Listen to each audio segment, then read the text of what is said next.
I'm Herb Siak. I'm the Associate Dean for Library and Information Services.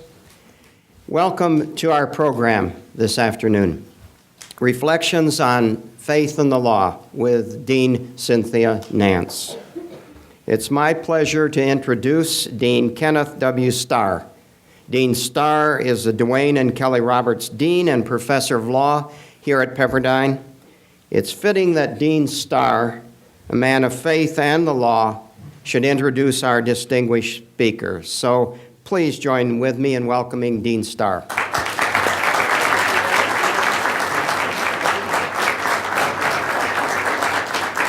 And would you join me in saying welcome to our Jordan High School visitors.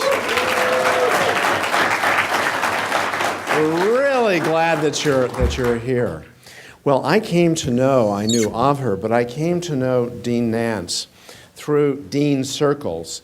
You see, deans are outnumbered by faculty, alumni, and so we come together in community to huddle together and say, what's working for you? And I show up at those things because I need to listen, and I've asked her a ton of questions because she's already a legendary dean at the University of Arkansas. And for our Jordan High School students, you well know Arkansas, like so much of our country, had a history with respect to the treatment of African Americans in particular.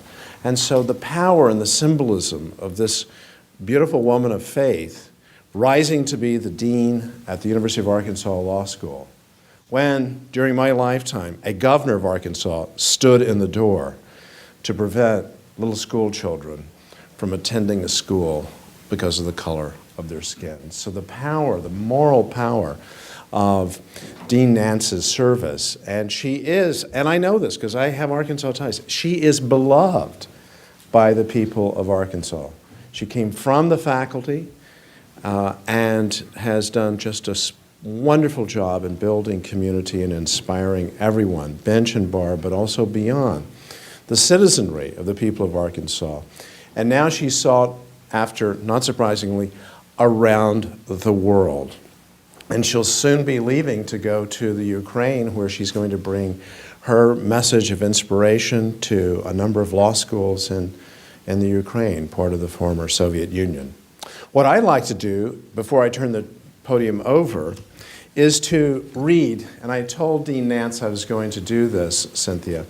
This, especially for our Jordan High School students, is the ABA Journal, the American Bar Association Journal. This is the voice of the legal profession. Several 100,000 members of the American Bar Association. And it has a journal. And when Dean Nance became the dean, the ABA Journal, and I'm reading from an online version, covered this. And I want to read from it and then turn the podium over to my friend, the Dean of the University of Arkansas Law School. The woman who became the first African American Dean of the University of Arkansas Law School is an expert in labor and employment law, but Cynthia Nance draws on her Lutheran background as well as her legal education. Nance is committed to public service, and as you know, Dean, we lift up lives of purpose, of service, and leadership is what we aspire to do, to be, and to inspire students to do and to be. She's committed to public service and wants to be known as a lawyer of faith. Now remember, she's at the University of Arkansas. That's a state school. Colleagues told the publication that Dean Nance has a critical legal mind, an humble manner, and an easy sense of humor. She serves on the board of the Lutheran Immigration and Refugee Service and is a member of the Social Ministry Committee at her church. The University of Arkansas also has noted her extensive work with the bar, and she was honored by the Arkansas Bar Association as Outstanding Lawyer Citizen of 2005 of the entire state of Arkansas. She also recently served as a model at a fashion show. Oh, I was to edit that part out. But the fashion show benefited, and this is so Cynthia Nance, the Peace at Home Family Shelter. Quote, "As lawyers, we're called to be a voice for those whose voices would not be heard otherwise," she told The Lutheran, her faith communities magazine.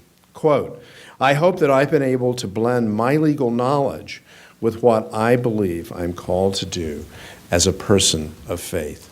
Please join me in welcoming Dean Cynthia Nance.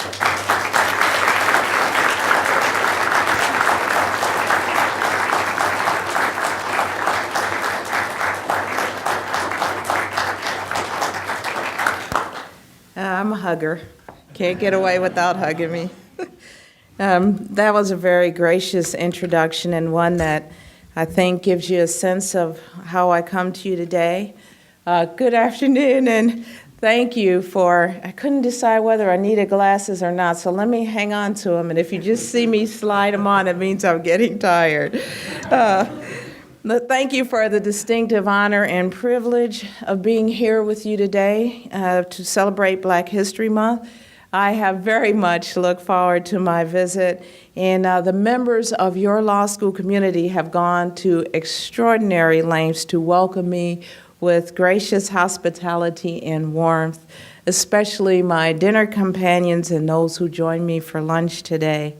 I've been invited to many places, but I can honestly say that the reception that I've been given here has been truly outstanding, and for that I'm very grateful. The Malibu Inn, wow, it rocks. Special thanks to my friend and fellow prayer warrior, Herb Seahawk, for extending me this invitation and for continuing over the years to be a source of support and encouragement to me. I appreciate you, both Herb and Loren. Thank you. Finally, thanks to all of you for being here and for sharing your presence with me today. I have to tell you that it's both exhilarating and a tad bit scary to see all of you out there today, and I'll try not to disappoint you. As you know, the theme of my visit with you on this occasion is reflections on faith and the law. But more specifically, I'd like to encourage you to approach your life in the law with the heart of a servant. And I want to share with you what I think that means and what it calls us to do and be. Is that okay? All right. Well, we may have a little church up in here. Is that okay? All right. I'm going to take that as an okay. So first, let me share with you why I think it's important for us as lawyers and future lawyers to approach the law with a servant's heart. Why? Why do I think we should do that? Let me begin with the thoughts of one of my very wise colleagues, Professor Steve Shepard. Steve writes that laws in themselves are tools of human agency like hammers, fire, or brick.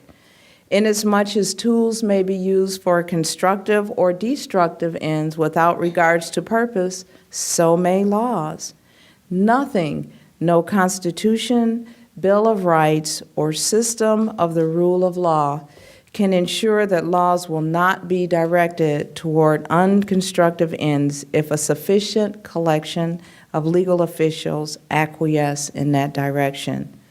Well, if he's correct, then our role as lawyers becomes quite clear. We are called, I believe, to ensure that the laws are tools which are used for the betterment of society. We are in a unique position to ensure that this is so because of our training and our role in the creation, interpretation, and implementation of law. Moreover, because we have been blessed with the privilege of being called to a life in the law, I believe that we have a moral obligation to approach that calling in a manner consistent with the faith we espouse. A study of Michigan Law School graduates found a negative relationship between high LSAT scores and subsequent community leadership or community service. Those with higher LSAT scores were less likely as a general matter to serve their community or to do pro bono service as a lawyer. It's a sad finding, don't you think? From our position of privilege, we hear the voice of Timothy. Now we're going to church. Command those who are richly blessed in this present world not to be arrogant, nor to put their hope in wealth, which is so uncertain, but to put their hope in God, who richly provides us with everything for our enjoyment. Command them to do good, to be rich in good deeds, and to be generous and willing to share. A servant can be defined as a person who was regarded as providing support or service to an organization or person. We are servants in the law, are we not? And as such, we are to provide support of the law and its just role in society to the members of our society. But you know what? Unlike the old adage of being unable to serve two masters, I believe that our approach to the law is based on the admonition that those who know better are called to do better. So it's not that the law drives us, but what we know to be true as people of faith drives our approach to the law, with hearts of service to work to improve both the law and the institutions of our society using the knowledge we have of the law. Proverbs 31, verses 8 through 9 tells us, "Speak up for those who cannot speak for themselves, for the rights of all who are destitute. Speak up and judge fairly. Defend the rights of the poor and needy." In other words, those of us who approach the law from a foundation of faith should do so remembering that, as Dr. Martin Luther King said, life's most persistent and urgent question is, what are you doing for others? And by the way, James reminds us of that same principle when he tells us that if you really fulfill the royal law according to Scripture, you shall love your neighbor as yourself. So if all of them are correct, and I believe they are, then our role as a lawyer becomes quite clear. We are called to ensure that the law is used as a tool, returning to Professor Shepard's metaphor, for the betterment of our society. Because of our training and our role in the interpretation, creation, and implementation of law, we are in that unique position to accomplish that. And we are to ensure that this is so. Servants in law. Well, if you agree with me then that it's a very good idea to approach the law with the heart of a servant, let's think together about what that means for how we conduct ourselves. I want to suggest that we use the word servant itself as an acronym for the way we approach the law as lawyers of faith. S is for service, the rent we pay for our lives on this earth. Last week, I attended a banquet at which an older activist was given an award. When the presenter introduced her, she told us that when you call this woman's home, her answering machine message says, "Service is the rent you pay for your life on this earth. I'm out paying the rent." That sends a strong message, doesn't it? An example of important service given by your colleagues here in the law school community is a study on the death penalty conducted by Professors Caldwell, Chase, and Goodman. When they set out to demystify the application of the death penalty here in the state of California. As you know, their study tried to determine whether California's death penalty was applied consistently throughout the state, and among other things, if race, religion, or even geography matters in a decision to seek the death penalty. These are important questions. There is no effective lobby for capital prisoners. The answers to these questions, not to over-dramatize, are questions of life and death. Your faculty stepped up and took on this important service for the California Commission on Fair Administration of Justice. Servants in the law. Now, the results were surprising, but that nevertheless doesn't take away from the service they rendered. And in fact, they were able to ask difficult follow-up questions that need to be addressed by our justice system. Your law school community has many fine examples of service. The Palmer Center Microfinance Program that's been established to provide microenterprise training and microloans to poor individuals in downtown LA is one example. I also know that as an additional part of the center's initiatives in social entrepreneurship, the center sent 3 students as interns to work with a bank in Dhaka to learn about the bank's initiatives in the area of microcredit. 2 of your fellow student colleagues who took a service trip with Pepperdine University Seaver College to New Orleans to help with Hurricane Katrina developed such a passion for that community that they later organized an additional trip that resulted in 19 students with the backing of the law school having the means to go there and help rebuild New Orleans during spring break. These are all servants in law. I think I may be preaching to the choir this afternoon. Excellence. I'm not going to say much about this except to say that we are called to excel and to use our talents, and you all know the parable of the talent, to the best of our abilities. I think that the Lord expects us to do our very best. I think that that is an important calling, and I think that once you're given this opportunity, you are to do it to the very best of your ability. That is the E, excellence. R is for role models. We are to live the lives we believe. Your school's mission statement affirms the belief in the importance of modeling behavior. It says, the faculty and administration believe that the role model concept is integral to improving the profession and accomplishing the mission of the law school. Have you ever heard the expression that you might be the only Bible that someone ever sees? Or that a good example is the best sermon? Catherine Ard warns us, if you can't be a good example, then you'll just have to serve as a horrible warning. Now, I'm sad to say, but we all know folks like that, don't we? It seems as though there's been a few of them in the news lately.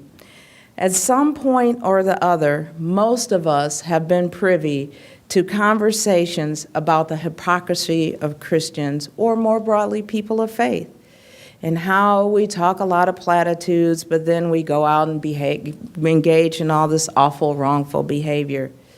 I believe that as servants in the law, we are held to a higher standard, and the mission statement of your law school reflects that fact and reflects the fact that you share the same belief. The school's Christian emphasis leads to a special concern for imbuing students with the highest principles of professionalism, ethical, and moral responsibility. An effort is made to call together a faculty, staff, and student body who wish to share this experience of quality legal education in a value-centered context. It is your philosophy, the philosophy of your law school, that lawyers best serve the interest of their clients as well as the interests of society when they possess a genuine commitment to high standards of personal conduct and professional responsibility. One of the dangers I've seen amongst colleagues in the bar is the problem of situational ethics. I think you know what I mean. Saturday behavior and values versus Monday through Friday workday behavior and values. Remember that every good tree bears good fruit, and you'll be known by the fruit you bear. As lawyers in the law, we're called to be role models. V is for voice.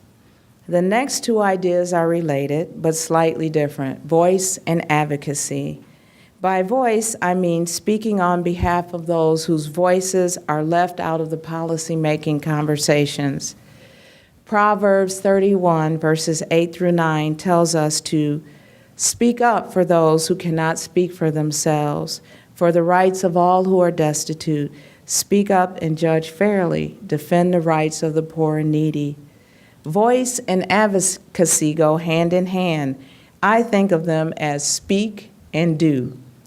Martin Luther King said, "History will have to record the greatest tragedy of this period of social transition was not the strident clamor of the bad people, but the appalling silence of the good people."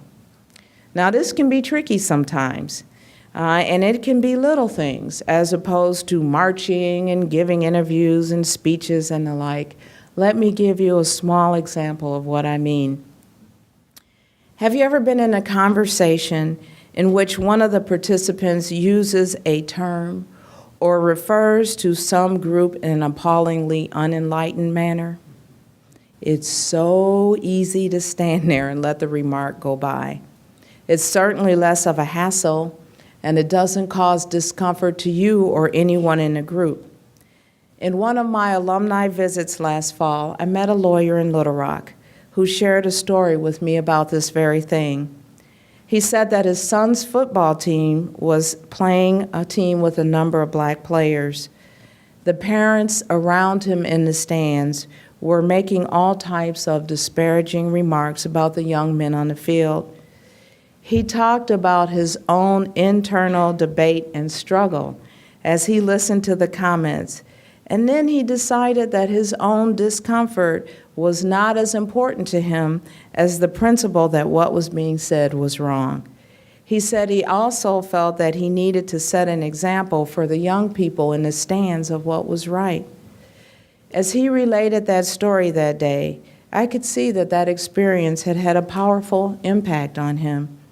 He told me that he lost friends over it, and that before he got home, his wife had received phone calls about it. Let me share another example. There is a bill pending in our state legislature that would make it a felony for any person to harbor a woman who is a victim of domestic violence if that person is undocumented. Voice. Sometimes you just have to speak up. What about the Nimby Principle? What happens when communities likely to have whatever it is no one else wants cited in their backyard are not represented in the decision-making process? That's how Cancer Alley got cited in Louisiana. We, lawyers, servants in the law, can speak for poor, underrepresented communities, whatever the issue. You can think, sitting here, of many groups whose voice goes unheard.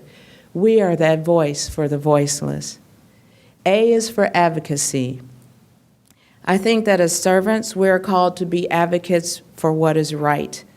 Sometimes a law is just unjust. I don't think that we live up to our calling when we fail to challenge such laws. As this talk is taking place as a part of Black History Month, let me share with you a story about a little-known woman of color advocate. Her name was Winston Hudson. She lived in Mississippi, and she challenged the voting laws. It's a short story, best told in her own words. We had to fill out an application and had to read and interpret the Mississippi Constitution, Section 44. Well, you had to read it and interpret it to the T. It was little itty-bitty writing. And you had to copy it and interpret it, and I mean you couldn't leave an I undotted. So Hudson filed a complaint with the Justice Department, which then, in her words, went over to the courthouse and asked about me and my sister. So the clerk said we could register. They gave me the same Section 44 of the Mississippi Constitution. Well, when it got to the part that said interpret, I wrote that it said what it meant and it meant what it said. The clerk said, "Winston, you passed." That's an advocate for sure. As you know, the struggles of the civil rights movement were not won by the agitation and challenges of Black folks standing alone. We were joined by people of faith there on the front lines as advocates. They went to city councils, school board meetings, and served with the NAA Legal Defense Fund. Today, our law schools are encouraging and providing opportunities for students to engage in advocacy on behalf of those who are disenfranchised and disempowered. I think it's a good thing that the ABA standards now require that law schools provide opportunities for students to engage in pro bono programs. One need only look at the growth of our clinics and pro bono programs and your involvement with the Union Rescue Mission here at Pepperdine to see servants in the law engaged in advocacy. When you leave your law school experience and transition into the practice of law, you will find yourself solicited by many organizations to become involved. Because of your law degree, you will be viewed as a natural leader, and your advice and participation will be sought. In the midst of starting your career and your families, perhaps, don't forget to watch for opportunities to advocate for right. They'll be there. N is for nurturing. In the midst of living out our lives in the law, it's important not to forget the importance of nurturing to those around us and to ourselves. James 2:15 and 16 bring us back down to the basics of everyday reality. If a brother or sister is naked and destitute of daily food, and one of you says to them, "Depart in peace, be warm and filled," but you don't give them the things which are needed for the body, what does it profit? I experienced this in a very real way. Once standing on a bus stop, I was waiting for the King Drive bus in Chicago to my dad's house. I had been thinking about how full I was and how I would tell my stepmother, who had been cooking all day in a non-air-conditioned apartment, that I wasn't hungry because of what I had eaten at my meeting. I was standing there in the drizzle, thinking about this as a woman approached. She was the color of pecans and very, very slim. She had on a dirty green skirt set and a plastic bag on her head to keep the rain out. "Miss, I'm homeless," she said. "Do you have any change for me to eat?" And I hesitated. And then I said, "No, I gave all my change to the streetwise guy." I reached into my pocket to confirm that it was empty. A blue piece of used tissue fell out and floated down the street in the drizzling rain. "Okay, thanks," she said, and picked up the tissue. She walked away. I stood there watching her as she approached several others in her quiet, non-confrontational manner. Now, ironically, I had just come from my church's Corporate Social Responsibility Committee meeting, where we talked about what? Sustainable living for workers and the impact of oil money in the Sudan on hunger and displacement. I looked down the street and she was a block away. Hey, I said, and I ran in the rain to catch her. She turned around, seemingly fearful but curious. "Hey, would you like something to eat?" Yes, ma'am, she said. As we walked to a nearby sandwich shop, she explained that she was homeless only temporarily and that a hotel on Madison Street had taken her money and that she was only a few days away from her next check. She said she slept in the park when it was nice out and the subway when it was not. She told me there were people, white young people, who came into the subways on Tuesdays and gave out good stuff, real food, place of it, deodorant and hygiene products, and sometimes clothes. When we arrived at the sandwich shop, the guy behind the counter raised an eyebrow at me. He wouldn't take the homeless woman's order. He only responded to me. The exchange went something like this. Let me have a corned beef sandwich, she said. He looked at me. Corned beef? Yes, I said. No mayo, she added, but lots of pickles. He looked at me. What do you want on that sandwich? I repeated her request. Finally, he gave in. What do you want to drink, he asked her. And with the biggest smile I have ever seen, she said, root beer. I paid for the sandwich and turned to leave. God bless you, she said, and she opened her arms to me. I hesitated and then returned her embrace. "Take care of yourself," I said. "God bless you and thank you," she said. I left her and walked back to the bus stop in the rain. I've never forgotten that encounter because it brought me back from policy and advocacy to people. One person and the opportunity to nurture, to be a servant. When I think of that encounter, I'm reminded of Dr. King's comment that pity may represent little more than the impersonal concern which prompts the mailing of a check, but true sympathy is the personal concern which demands the giving of your soul. We have been given much. We have the resources to nurture others in many ways. T is for teacher. A master can tell you what he expects of you. A teacher, though, awakens your own expectations. There are so many opportunities for us to be teachers. We can teach each other because each of us brings our own experiences to the law. We can share how those experiences cause us to view life in such different ways. Why, for example, in some communities, like the one in which I grew up, the police are not necessarily viewed as being helpers.